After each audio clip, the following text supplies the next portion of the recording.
ایک غریب آدمی تھا۔ اس کا نام عبداللہ تھا۔ وہ ایک چھوٹے سے گاؤں میں رہتا تھا۔ گھر میں بوڑھی ماں، بیوی اور 2 چھوٹے بچے تھے۔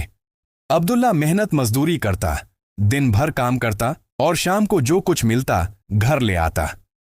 ایک دن کئی گھنٹے کام کرنے کے باوجود اسے کوئی مزدوری نہ ملی۔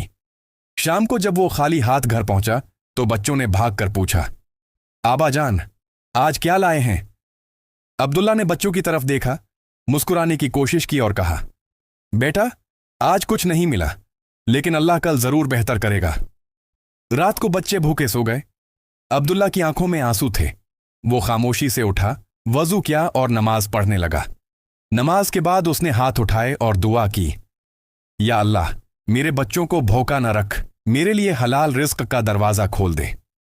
اگلی صبح وہ معمول کے مطابق کام کی تلاش میں نکل پڑا۔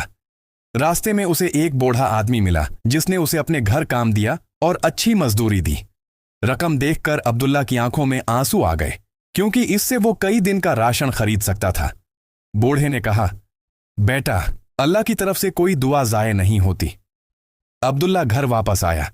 بچے خوشی سے اس کے گرد جمع ہو گئے۔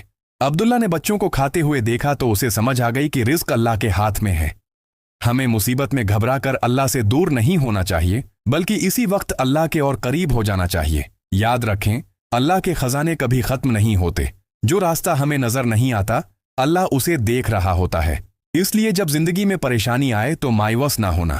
اللہ تعالی قرآن مجید میں فرماتا ہے، اور جو اللہ پر بھروسہ کرے تو وہ اس کے لیے کافی ہے۔